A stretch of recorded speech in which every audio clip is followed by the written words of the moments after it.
Tout christianisme qui n'affecte pas la mentalité, la manière de penser d'un peuple, n'a pas encore réussi. Si nous pensons que c'est parce que quelqu'un ne va plus à la boîte de nuit qu'il n'a plus de problème, alors là nous commettons une erreur. Il ne faut pas me tourner ça comme un pasteur. C'est pas parce que vous avez monté mon néné qu'il faut comme un pasteur. Génération Tondolo. Merci beaucoup Nabilo Baïban sur vos accords Carrefour matinal. Merci Nabilo Baïban sur vos sepeli qu'on a sango malamu na tongo na lelo kimia eza na mabota na bino pe boye malamu na émission au Carrefour matinal chaque mardi et puis samedi tozui mon mesano ya kolobe la nation ya kolobe la mboka ah on a kati ya sango malamu parce que ndenge na toyoka ki invité na biso ba ki était et tonga ezali ya église esengeli ya soutenir et tonga parce que tous les gens sont dans la société. Ceux qui ont l'année ceux qui ont l'année société, ma belle société va affecter l'église.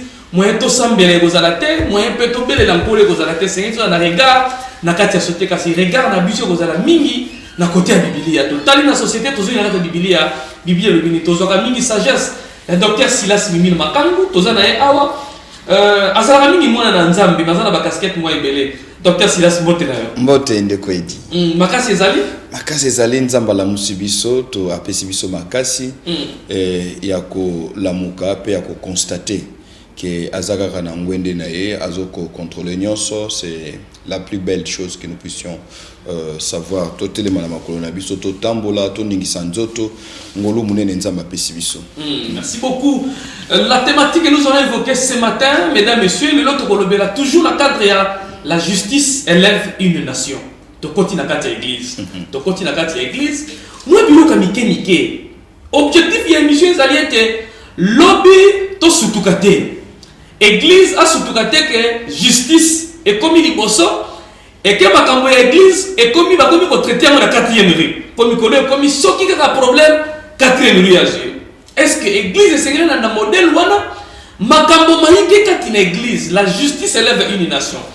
Et sengeli na mondimi afunda pasteur liboso ya cours et tribunaux bandimi bango na bango bakende na cours et tribunaux lo lenga na ecclesia sengeli ami bongisa na biloko wana ezali koya aperçu général avant to kota na ba réalité na kati ya etonga merci ndeko edi et sengeli koyeba ke tango bible ezali koloba ke la justice élève une nation ezali simplement ko la kisaete ezali idéal o sengeli yango to kende nzamba pesi na biso moko ya ba piste pour que tout le monde a bikolo na biso kotombwama kotombwama ya ekolo ezaka raté parce que batu basambela mingi kotombwama ya ekolo ezaka raté parce que ressources to pe ba richesse nzamba pesi potentiel apesi biso ezali ebele kotombwama ya ekolo ezali ka raté parce que tokendaka na église ekolo etombwamaka pe.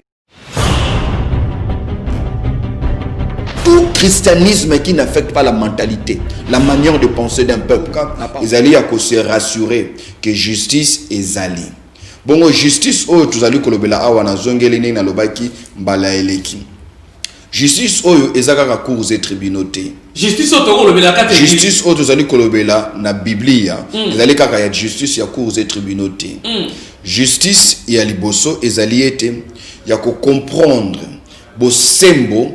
Et sengeli ezala na cours et tribunaux soki biso na bomoto na biso boye na cohabitation entre personnes na kati ya communauté nationale tokoki ko appliquer sens ya bosembote de tokokene ko recourir na justice parce que justice et sengeli liboso ezala na mitema na biso pe ezala na conscience na biso ko bosa na tende ko edi que justice ezali moko ya ba attribut ya nzambe.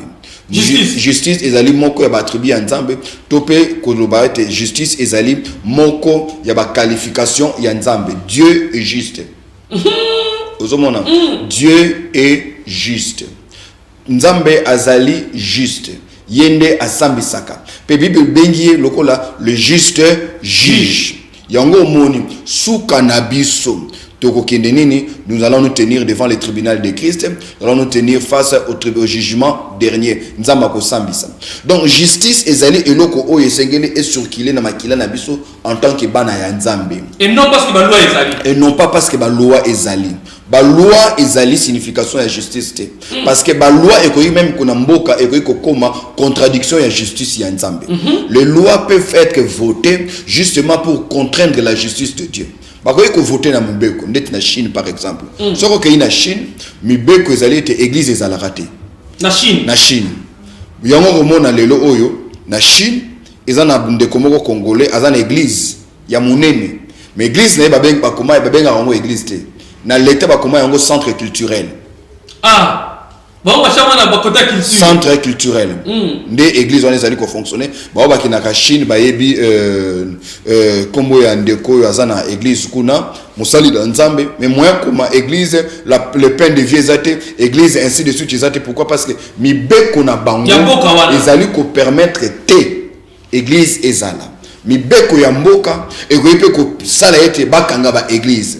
N'oubliez pas à l'époque monsieur Singa Uju na peut-être sur Azakara vivante au pays à Tikabiso moko ya bakambi ya kala ya mboka azalaka ministre ya justice asinyaka ordonnance moko pona kokanga ba église ekanga maka surtout ba église ba mouvement religieux ekanga maka pendant un temps pona koloba ete l'état a décidé. Donc ce qui est légal, ce qui prend la forme d'une loi ne nourrit pas forcément la justice qui élève une nation. Donc, les lois prises par les individus à travers leurs fonctions ne correspondent pas généralement avec la justice. Pas forcément avec la justice de Dieu. Justice en Zambélobi, il n'est pas bon que l'homme soit seul. Je lui ferai une aide semblable. L'homme quittera son père et sa mère et s'attachera à sa femme. Les deux deviendront une seule chair. C'est ça la justice de Dieu. Mais tu vas décider que c'est possible que mobali na mobali babalana. Moisi na moisi babalana. Or, na kati na Bible, on va se rendre compte que Dieu a détruit deux communautés, deux villes, Sodome na Gomorrhe, à cause de la homosexualité. Mais homosexualité wana lelo oyo ezali brandi comme loi. Sikoyo yo sur le que homosexualité ezali lisumu yo no commettre infraction. Yango wana esengeli. Avant que na justice il y a l'état. Avant que la justice, il y a cours et tribunaux. Tu comprendre que justice est d'abord attribuée à Nzambe, puis justice n'est tombe la Kamboka. La justice qui élève une nation, c'est cette justice qui reconnaît Dieu comme étant le garant Yaba vie Yaba Mboka, qui reconnaît Dieu comme étant celui qui a placé l'homme sur la terre et puis ayebi bolamunini mutakoye ko connaître soki atosi miango tope mibe konaye. Donc ce n'est pas forcément le loi, ce n'est pas forcément le cours et tribunaux, ce n'est pas forcément les hémicycles et c'est quand il va ko voter ba loi na yango wana et sengeli ba oyo bazana bon sens. Bao bazali na sens ya humanisme. Bazali na sens que moto azali ko vivre na mokili par hasard te, ali ko vivre na mokili sur par volonté ya Nzambe. Ba travailler pour que ba loi oyo bozala voter na mboka. Ezala ba loi oyo ezali conforme na pensée originelle ya Nzambe sur la justice. Et la justice ya Nzambe liboso ezali ko tombola Nzambe. Et à lui qu'on place Nzambe le col souverain, le colo ya nyonso. Ya mi balé justice on ezali ko la promotion ya mutu. Parce que une loi peut aussi être votée pour na koboma une catégorie ya bato. Ndenge pendant la Shoah na deuxième guerre mondiale, Hitler a kenaka ko faire voter loi na conseil ya sur influence ya conseiller naie en communication un homme très influent Joseph Goebbels. OK, moko ya ba cerveau ya Hitler ba élaborer loi pour que ba bouma ba juif. Même chose tout le monde on a livre ya Esther. Aman a élaboré roi ya mokili, roi Assurus a spécié mokolo to na ye. A pesi anon na ya lobi tia anon. Moto nyonso azali moyuda, bisika nyonso azali esengela sa nini, esengela akufa. C'est une loi légale, mais ce n'est pas une loi juste. Yangwana esengeli ko matape ko beta Tangoua pour dire la justice qui élève une nation, c'est cette justice qui se transforme en loi, mais de loi qui honore Dieu, de lois qui font la promotion de l'homme et de lois qui assurent la prospérité de la communauté nationale et non pas de lois qui travaillent en faveur des individus ou des minorités. La légalité et la justice. La légalité et la justice. La légalité et la justice. Ce qui est légal, na miso ya bato. Et ça justice. Forcément, cause à la justice, na miso nzambe. Et cause à la justice, na rappelle ce exemple moko ya munene, puisque tozo lobe la église et justice na nation. La justice qui élève une nation. Aujourd'hui, la République démocratique du Congo n'a jamais réussi à se relever dans la situation économique où yazalaka na yango depuis, parce que économie na biso ko bana indépendance ezali komata c'est à partir de 1974 que Tokiti pour une raison, mais gestion, bonne mauvaise gouvernance et puis les deux pillages qui ont suivi 91 à 93 donc tokoka jamais ko se relever na yango. Mais qu'est-ce que vous allez constater en 1974 avec la zarianisation, il a été décidé, soutenu par des textes légaux. Soutenu par des textes légaux, il a été décidé yako pozwa bozui yaba paya. Kozwa bozui yaba paya. Tozaka na ba paya belé na 1974. Toi qui na ba homme d'affaires portugais, quartier loko la Fokobel to benga Kimbangu. Yaki quartier yaba portugais parce que ba libanais ba esima. Ba libanais ba indien ba esima. Toi qui na ba portugais, toi qui na ba belge, toi qui na ba grec. O bazaki ba homme d'affaires ya minene na ba juif. Au bazalaki ba homme d'affaires ya minene, sans compter ma nationalité, même chose ba français, ainsi de suite. Des gens qui avaient des entités commerciales ya minene, des gens qui avaient des entités commerciales ya minene, au bazali ko faire tourner mboka na bambongo na bango, pe bazali ko employer ba serviteur ba sali congolais et belé. Voyez-vous? Alors lorsque dans 74, zarianisation, oui, banagi dans 73, d'abord on a rechangé à Bakombo, retour à l'authenticité, baeko approprié. Retour. Et voilà. Bae bazui bozu ya batwana nyoso. Batu abimana mboka oyo na ba vali sakapamba, batiki bandaku, batiki ba immeuble. C'est-à-dire c'était une expropriation. On a exproprié Batu.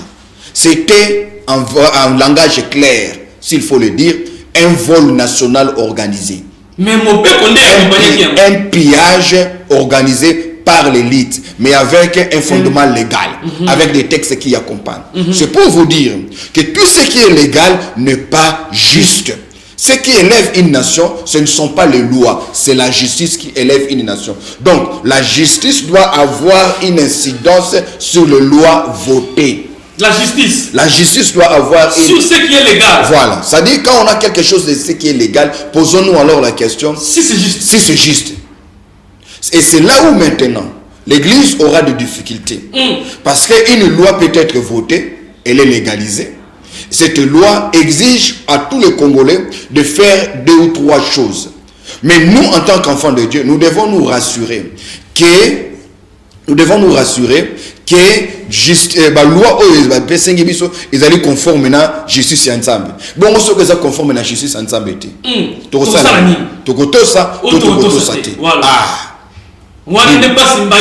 Voilà. C'est comme ça que je le dis et je le répète. Nous devons avoir de bonnes lois qui empêchent aux mauvaises personnes de se multiplier. Nous devons avoir de bonnes lois dans la République. Ils allaient dissuader les mauvais citoyens. Ils allaient empêcher les mauvais citoyens de se multiplier.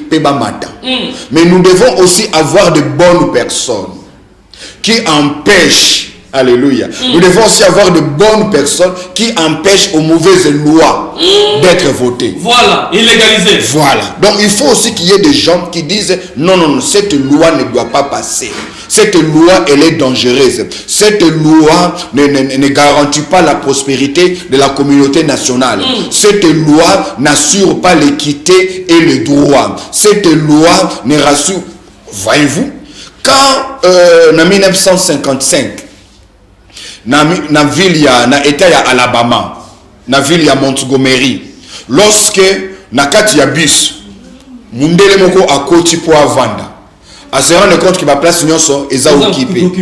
Mais atali boye bamoni mwasi moko ya mwindu avandi wana Rosa Park, a oza couturière, a uti musala, akoti na bis alimbi, avandi siko mundele akoti lorsque mundele akoti ba monike mundele aza kotelema. Or une loi existait, une loi a été votée pour dire na kati ya transport soki place ezali vide mutu mwindu akoki kovanda, mais soki mundele akoti mutu mwindu esengeli atelema apesa place na mundele. Cette femme a dit trop c'est trop na kotelema telelo. Lorsque moi ça na boyi kotelema bakangiye était pas yibi, bakangiye parce qu'il a violé une loi, mais une loi injuste. Ici nazali ko beta sete na bana na nzambe, nali ko beta sete na bayi bazali ko kende ko sala mibeko. Et sengeli conviction spirituelle na biso et primé sur positionnement dans la société. Mais moi doit sengeli out la carte ecclésia, tout la carte société.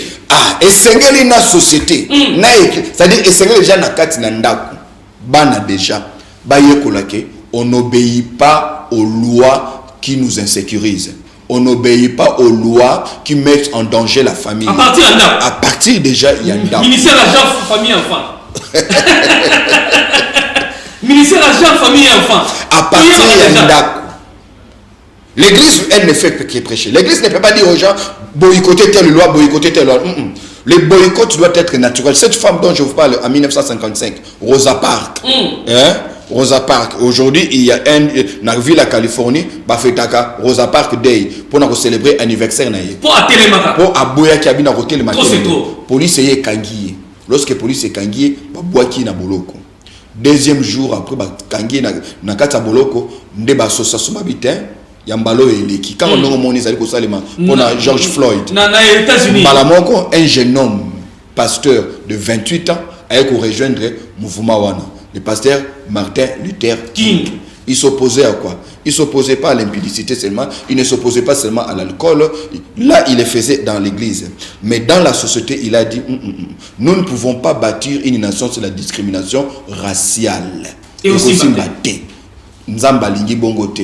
Nzamba créé biso ego. Yango moni mukola salaka discours na ye na esiko babenga le Capitole. Muto comme mukola salaka discours na ye le plus célèbre en disant I have a dream, j'ai un rêve que mukolo moko mutu mwindu na mundele bako sangana. Bana na biso bako kende classe moko sans que muninga atala couleur ya. C'est-à-dire quoi? On s'oppose à une loi. Papa a dit apartheid en Afrique du Sud. Apartheid en Afrique du Sud. Ils sont légal, ils sont illégal. Mais juste. Ils sont juste. Donc, on a besoin de faire comprendre que tout ce qui est légal n'est pas juste. N'est pas juste. Donc, nous devons juste. Voilà, nzamba pambola yo. Or, esengeli justice et tombola mboka. Bibelobi, quand le juste se multiplie, la nation est dans la joie. Oui, mais ça me dit alléluia, poussana. Mais il va continuer. Quand les justes se multiplient, la nation est dans la joie. Maintenant, la question qu'il faut se poser, multiplication ya ba juste, et ça les maka wapi pour essayer ton dans mboka. Multiplication ya ba juste, ezali multiplication, ezali ko salema na ba instance ya décision. Ya ba juste. Ya ba juste. Na parquet, na président. Voilà, na social, na gouvernement. Na plateau ya télévision. Na église, c'est-à-dire na niveau ya na ba association. Na niveau ya leadership. Parce que ceux qui majorité où ils en assez na baya pyramide baza ba juste bon ba o baza na sommet baza ba injuste justice ya OAC et anatina ke wa likolo mais makambo ko betoko le benango mingi yango tokota na ba réalité o ya CC mais leadership leader complication pesa la katwana makasi docteur Silas et ça moi parenthèse na ko fongola mbango ndoko kanga yango leadership eza nini leader eza nani. Au moins, on a la musique à quelqu'un dans le quartier, et leader, et grand leader, et c'est comme un leadership. Et leader, c'est qui? Et leadership, les amis. Bon, mon problème, tout ça, dans la société, il y a un sérieux problème, il y a une définition, il y a un concept. Nous avons un sérieux problème de vider le concept de la substance. À telle enseigne que si les valeurs, ça le ballon, bon on a terrain mon pépé zate. Moi robete zate, to beti makati ndeni zo suka parce que mon pépé est zate. Et sengeli mon pépé zala pour que oya robeta azala na makulo et sengake il faut azala na puissance na lokolo na pour faire avancer les ballons na nkuma abeti pe na tire pour sentir que ils attirent. Le leadership n'est pas un titre. Oh non. Le leadership n'est pas un titre. Le leadership n'est pas une position. Le leadership n'est pas l'ancienneté. Le leadership, c'est avant tout, en un mot, l'influence. La capacité d'influencer positivement. Mais influence, on est vendu le colon à nini. Et vendu le colon à vision où nous allons poursuivre.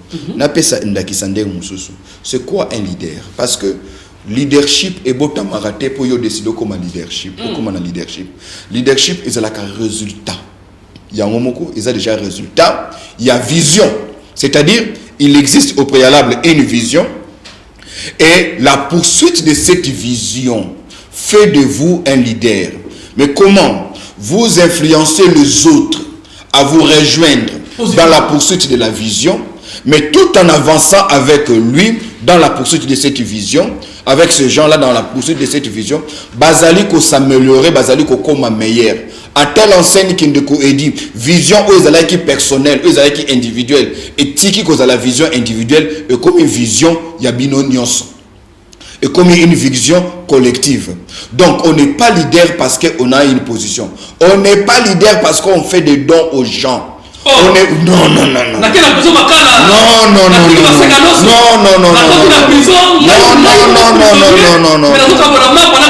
La générosité n'est pas à confondre avec le leadership. La générosité n'est pas à confondre avec... La générosité, c'est ça le problème. Oh, papa est dit, Boli Misangai. Tamsubo Mona qui a commencé le baboye passer un boyimbaboye.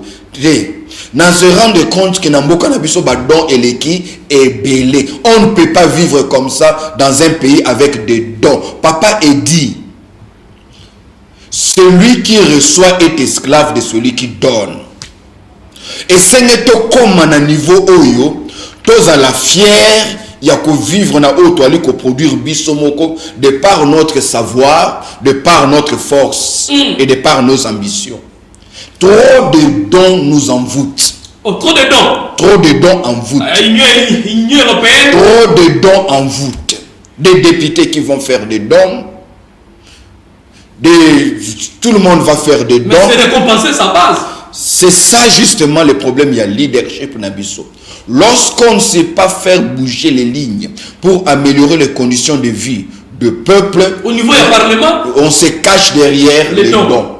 Ba chinois baza na proverbe balobaka na tanga ta bible te. Ba chinois baza na proverbe balobaka. Soko pesi ngai mbisi na kolia lelo lobi na koyoka nzala. Mais soko la kisingai ko péché. Na kozongi lo lisusu te. Merci beaucoup, c'était une parenthèse. C'était une parenthèse très importante pour na comprendre que nesika ya ba don.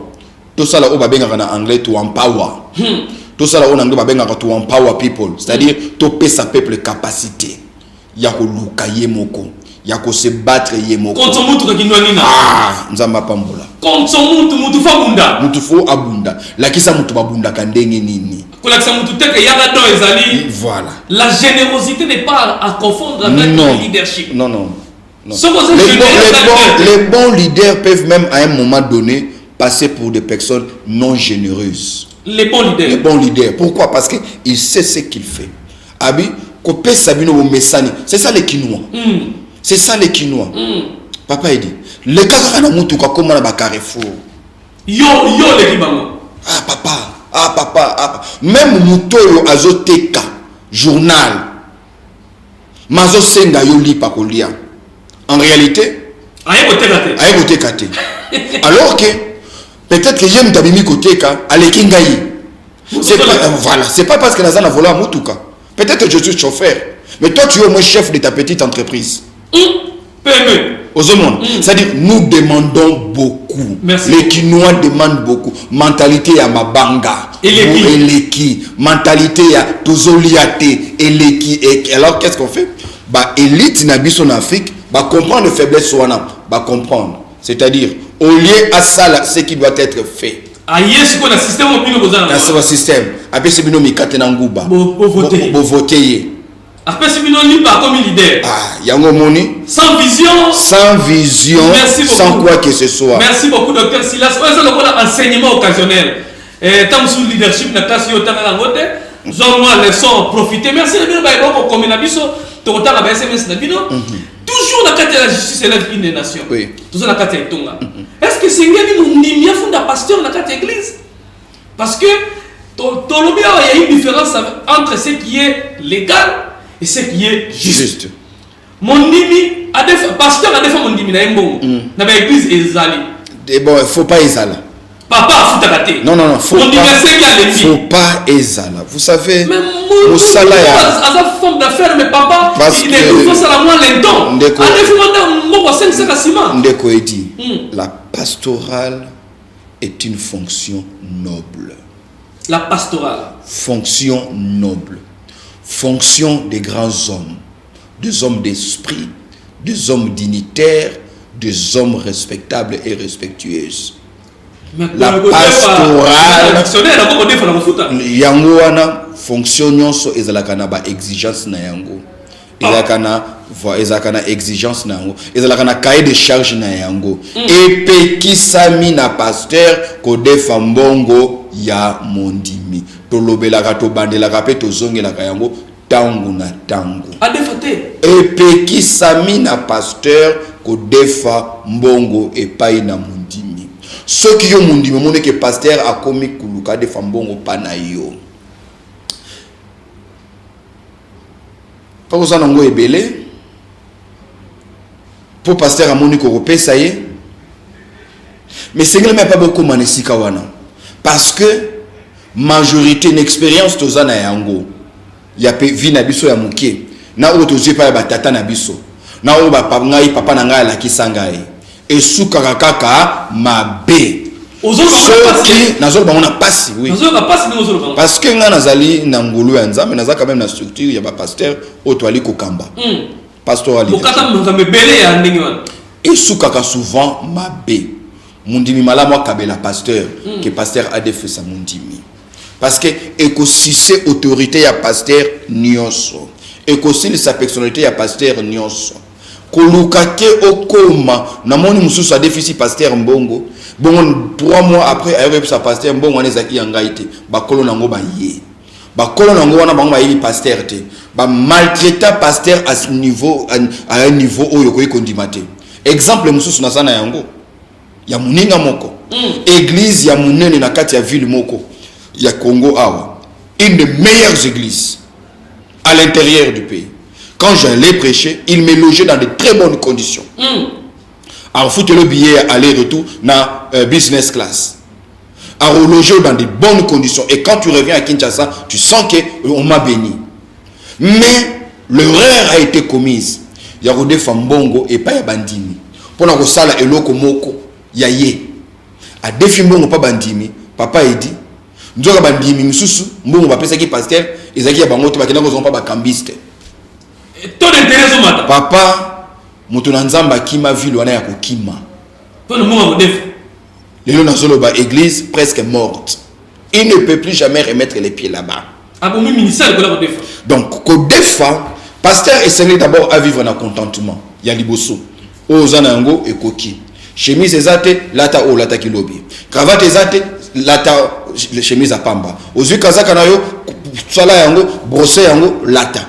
Ya kosomba na ville ezate somba na tombola biso so somba na tombola bosomba to somba na tombola peut-être le lotam fu ta ya kokota kuna ezate beaucoup so na commerce moi okota kuma ya raté somba pasteur sengela vivre na contentement mais il y a motu ezali docteur et sengélité papa et sengélité pasteur a défa mbongo et pas bandi bon ce qui est commis. Tout ça, la carte de la justice élève une nation. Mon diminué qui n'a passé en déjà, justice, justice, justice est déjà aussi déontologie. Ça fait partie de la justice. Donc, au sein de la l'éthique, ça fait partie de la justice. En d'autres termes, la justice, c'est que je ne peux pas tendre la main à mon dimi. Vous ça y est, défi sanga imbongo pour na futa boy. Bon, ceux qui n'ont pas eu à monter à futa. Bon, ceux qui n'ont cité déjà. Déjà, Koutou et Sengi na pasteur a insisté que le ban église que Makamaro def ça na Mbongo awa na kati église exact même entre vous les bandits. Oh, attends bandits. Ceux qui sala yango sala yango libanda. Non pas kati na bandits. Donc li que l'église raté. Hein? Li que le église. Oh, c'est ça va salir li que le manabamo. Muto ko pasteur atika li que le manakati église. Mambomi église. Oh, au monde maintenant tu bailler culte. Présence ya maman li que le manem de comme une importance que le canal présence à pasteur. Maman li que le importance que le maman li que le aleki liboso pacha offrande. Offrande on attend ça ko tia 1000 francs. Mais alingi ne batu ba mona yeke na ye. Balamo batu bazaki na adoration na sengo ba kiti ah je te suka ndeni. Dimanche songolo ayete. Maman mususu ayete pourquoi azoki mamutu ya nyongo. Ce qui pour ça là ba faire na bino bosala yango libanda. Na kati église. Na kati église. Ce qui pour défendre parce que ça en relation na mutu moko église. Bosala yango libanda. Donc et comme la keko pasteur songo la defaki mbongo na ngai. Mais ce qui va numéro na bango ba defani na cadre de la justice élève à une nation.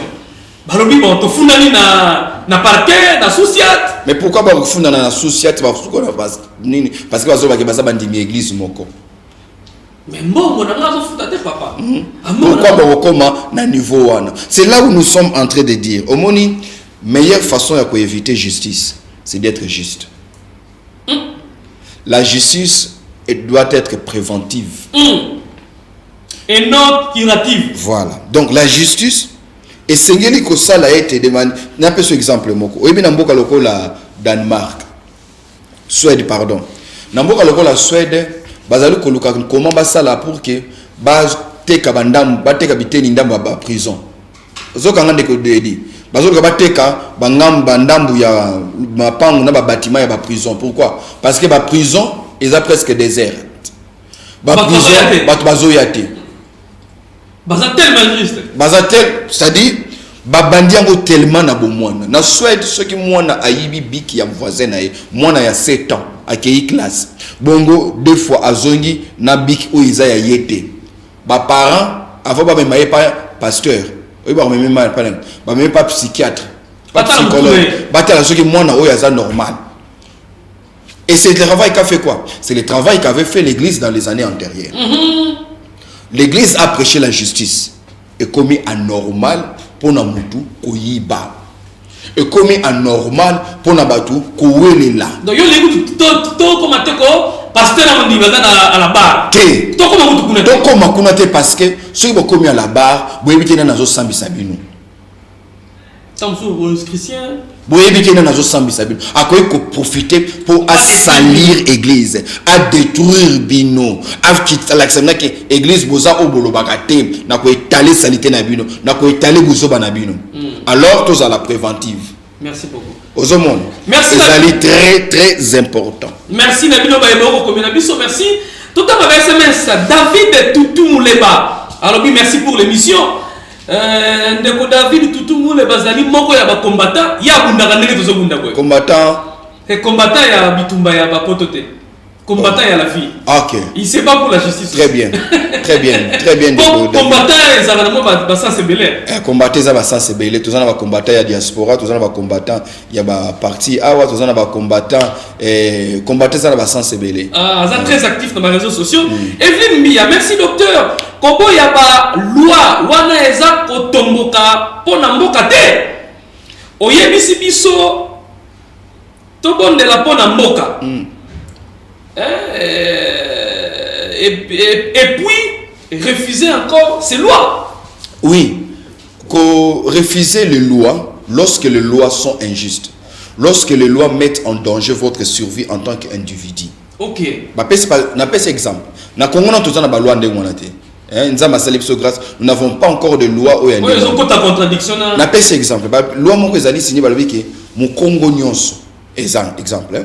Mu Congo nyonso oyo komona na nzela soki obomi ete. Un exemple. Soki obomi ete bakangi yo. Yo osala nini?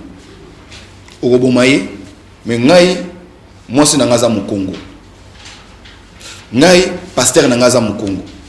Na sala nini? Na boma ye pour na koto sa mibeko ou bien natika ya to sa Bible elobi parce que ezana ba loi mibale loi ya batu na loi ya nzambe malamu na ko na loi ya batu ke na ko na loi ya nzambe pour ceux qui na ko na loi ya batu nzamba ko iko sauver ngai bon ceux qui na ko na loi ya nzambe na ko sauver ngai ndo moni tangu Jezabel apesi mitindo ke oyo nyonso akosambela nzambe ya bale te na mu Bible oyo nyonso akokumisa nzambe ya bale te bakanga ye baboma ye Bible lobi ke na ndaku ya ye moko Akabu eyaki na moko ya basali oyo ya bombaki ba prophète ali kopesa bango lipa pa ali kopesa bango mai en d'autres termes il a violé cette loi parce qu'il savait que la loi en question était injuste.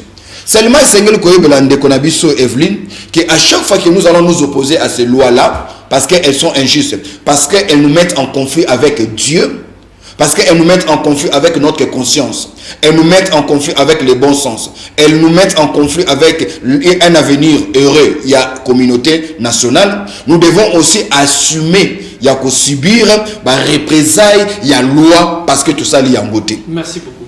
Merci beaucoup. Pasteur Bibiche, ce qui va juste, bazolinga ko s'impliquer te na makambo ya mboka. Alors tout ça la nini? Ba juste bazali kolinga ko s'impliquer te na makambo ya mboka parce que bateya ki bango ndengo wana. Bateya ki ba juste que makambo ya mboka etali binote. Makambo ya mboka ezali politique. Même na zoloba awa, ezali beli bazotu na ngai. Oza pasteur politicien. Tout ça pourquoi? Parce que bateya ki biso ndengo wana. Batata na biso ba créer scission entre nations na église. Va créer scission entre Nzambe na. Il est vrai, l'église est apolitique. L'église ne fait pas la politique. Mais essayez comprendre et le comment on dit. Bible nous dit que nous sommes le sel de la terre. Nous sommes la lumière du monde. Monde où est en tant que chrétien congolais, monde n'habite c'est le Congo. Nous en tant que sel, nous sommes le sel du Congo. Nous sommes la lumière du Congo. Bible dit quand les justes se multiplient, le peuple est dans le pays où le peuple est dans la joie. Et Seigneur il va juste bakota na ba institution. Mais tant ba juste bazali kokota na institution et Seigneur il va yeba été. Le fait ya kokota na institution et Seigneur il kakate. Mais Seigneur il va juste on a pas à la préparer parce que terrain wana ils ont la réalité oyo et qualité dans l'église. Terrain wana c'est le terrain où on vous descend. C'est le terrain où on vous humilie. C'est le terrain où tous les coups sont permis. Yango wana. Pour mutu akota kuna, il faut biloko misato. Ce n'est pas seulement parce qu'on est juste qu'on va aller dans les institutions yamboka. Il faut biloko misato. Il y a bosso. Soyez sûr que vous avez une vocation. Soyez sûr que Nzambe nda bengi bino. Na makambo usala. Oye ba français za politique té. Soyez sûr que vous avez une vocation. Parce que pour chaque vocation correspond une onction. Soyez, oui, onction. C'est ça, ce sont toutes ces choses-là où il qui est le niveau. Afrique, l'église, mais l'Afrique ne décolle pas. Pourquoi? Parce que message Nabiso, ils allaient message holistique. Message Nabiso, ils allaient plus qu'on se concentrer dans la dimension spirituelle. Nous ne voulons pas tenir compte de la dimension de l'homme. Nous ne voulons pas tenir compte de la dimension il y a vie quotidienne, il y a moutou. Merci. Voilà, merci beaucoup. Frère Francis M. Pasteur, na église na ye aza leader to eza de Saint-Esprit neza leader. Pasteur ndé leader na yo. Pasteur ndé leader na yo dans quatre l'église. Saint-Esprit te. Yo mona parce le Saint-Esprit a établi pasteur. Le Saint-Esprit a péci pasteur message. Donc, la question est awa, ezala, frère à comprendre que le leader dans son église, c'est le pasteur. Nous obéissons au pasteur. Parce que nous croyons que le pasteur nous prêche la parole de Dieu. Le pasteur reste dans son alliance avec Dieu. Et le pasteur nous dit ce qui est conforme à la parole. Et nous avons le témoignage du Saint-Esprit. Parce que si nous disons, bon, nous allons obéir au Saint-Esprit, pas au pasteur, l'église ne sera plus église. Sinon, Jésus n'allait pas établir les 5 ministères post-ascension pour la Rokamba, église, pour le perfectionnement des saints. Il a établi, il a donné aux autres comme apôtres, d'autres comme prophètes, d'autres comme docteurs, évangélistes et pasteurs. Donc, le leadership, c'est aussi l'ordre, c'est aussi la hiérarchie. À la tête d'une église, Dieu a établi un homme. pas un comité, mais un homme. Merci. Merci beaucoup. Nabaye catholique que vous avez multiplié ma réaction. Maman Gloria, merci docteur. Mais si maman pasteur a défi, là problème est athée. S'il vous plaît, pasteur, moi nazate malade nangalema. Moi nazate malade nangalembelembe. Vraiment maïango ce qui est athée au père de moi. Papa tel quoi tel nassé. Bon, a défi et panan. Mandimi. Il est vrai que dans la situation aux ans a choisi. Je me rappelle, ça va peut-être faire 17 ans, 17 ans ou 18 ans. Nautaka Lemba, transport Zaka passe dans rond-point Gapa. Nazu ya IPNT, na Suzuka ou ya Cité Vect. Na comme la Cité Vect, mon transport ici. Na taximen, taxi c'était l'emi. Na Suzuka paiement il a solo na receveur. Na ses frères.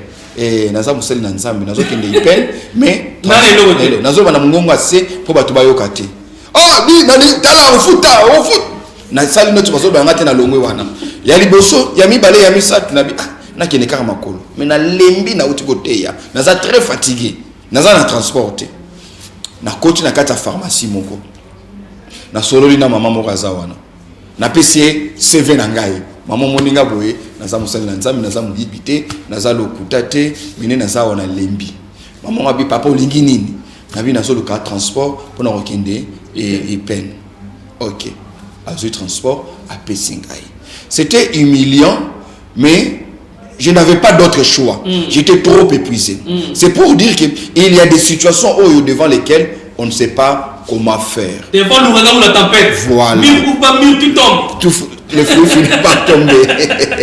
Paix à son âme, le maréchal. Le maréchal. Alors, Nazui, Matimutuka, Nakei. Ozomon. Il y a des situations comme un choix exaté. Mbong exaté. Il faut toquer. Ce sont des cas, il y a extrême nécessité. Mais ce n'est pas l'idéal. C'est pas l'idéal. Ok. C'est pas l'idéal. Merci. Et pour résoudre le problème, il y a un autre que maman pasteur. Salamo commerce. Salamo commerce. Sala plateau à Bama qui liboso ya lopango na yo. Fongola ta balo ya tombola.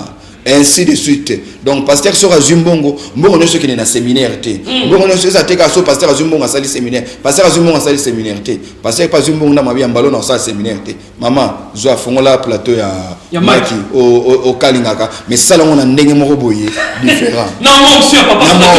Na mon soeur papa. Et puis marketing à Makasi. Maki yango. Joël Ferré. Yalobi merci pasteur. Merci beaucoup. Merci beaucoup. Merci pasteur. Azapé moko ya baimbi kati na ba musicien chrétien, asala la musique chrétienne. Ah merci. Donc Joël Ferré. Ferré voilà. OK, merci. Alain Zaza. Alors pasteur akoki ko defi sabandimi. Alain Diaz ou bien Alain Diaz. En tout cas namoni awa Nzaza. OK. Nek ba komeni biso na parce que administrateur na biso l'église Alain Diaz Zambabu. Merci beaucoup. Na évité ce que les amis mais namoni awa Nzaza. Alors pasteur akoki ko defi sabandimi. Pour mon dimi a pasteur a defa bandimité. Bandima qui l'église. Ça dit ça moko ya moyen ya ko désévangéliser. Ça dit biso tozolo ka batuba ya l'église. So pasteur comme defi mundim, o defi mundim. Et que mundim ba ina futa lundi. Lundi a futi te dimanche là ya roya. Alinga l'église. Ah non. Non dadi. Na vanda kaka. Avani na ndako po moya futa nyongo ezate. Mais dans l'entretemps a raté pe mateya. C'est-à-dire yo pasteur olozo ba brebi baya ba brebi ba komo kima église parce que yo de bango. Mingi comme on a ba pasteur oyo azana plus mbongo que onction.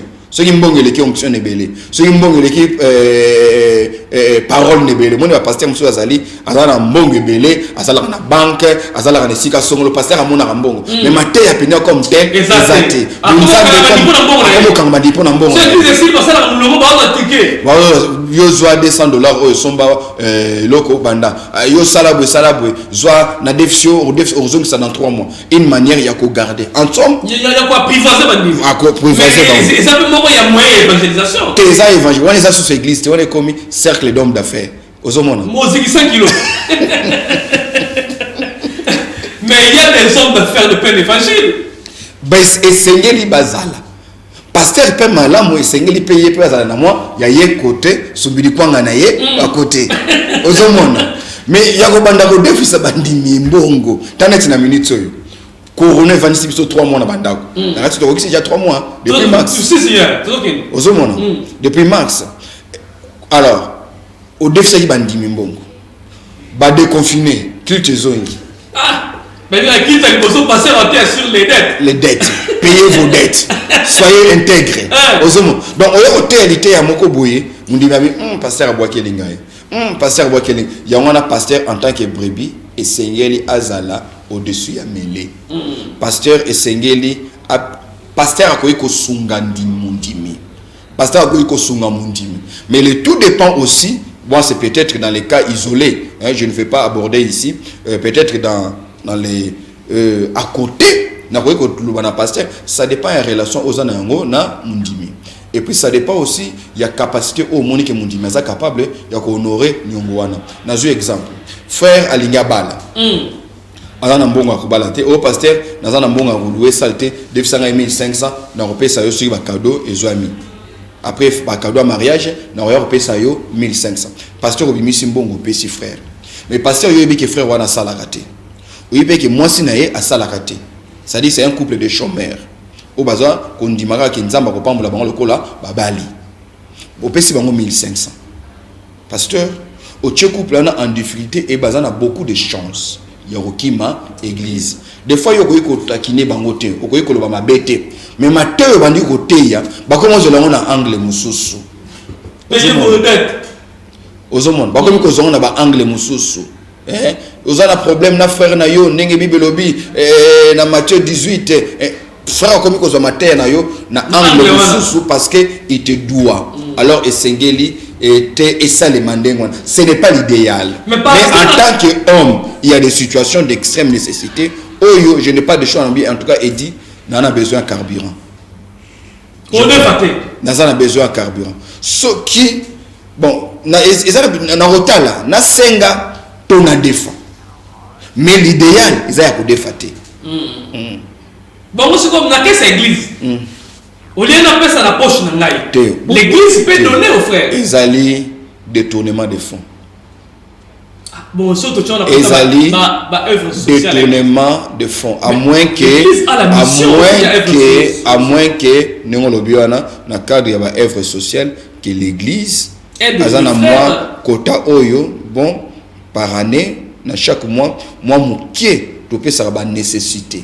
Mais passant le baké ba yebo defa pa na ngai ngana zana ngote frère bozwa bo defisa ye te malamu te biloko wana esuka kaka mabe biloko wana esuka kaka mabe oza na expérience toi qui pasteur au moins pe église au kata makamande wana mingi mususu ba defaki mbongo pona ko somba lo pangu église balobaki ke to refuta ça fait 9 ans 10 ans yango oyo bakoyi kozongisa mbongo ya famille wana te allez justice bakoyi kosamba na justice sikola bakoyi kosamba na justice église nyonso e monde que frère wana aza malamu te faza l'occultiste ozomona pour réclamer bon alors que a defaki au départ donc ba close balu ko sala ya wana na lobaka toujours pasteur et sengeli moko pe azala na batumi satu ba pembeni na ye azala na avocat na ye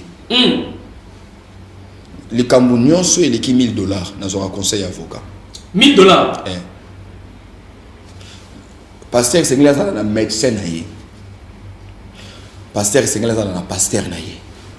Il est mon pasteur. Azala na pasteur naïe.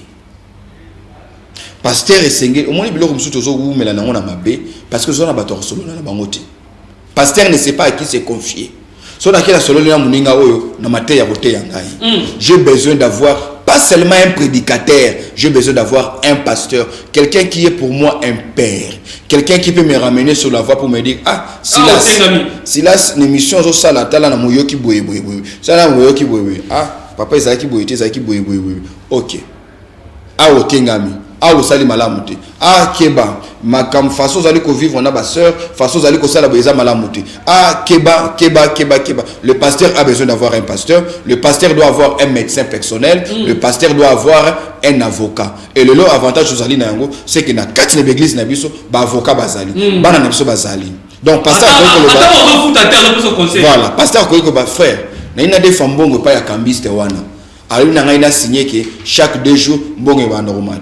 Te papa, ezalaka bongo te. Tala ezalaka boye. Frère, tu no somba le pango. Mais yanga imoko par exemple. Mais na éviter comment la koyeba conformité à mikanda pour na yeba que le pango ezali vraiment ya mutu songolo pakala. Papa na rosale la yo démarche na niveau ya cadastre pour na ko vérifier ainsi de suite. De peur que le sombi le pango na yo. Lobio comme na justice.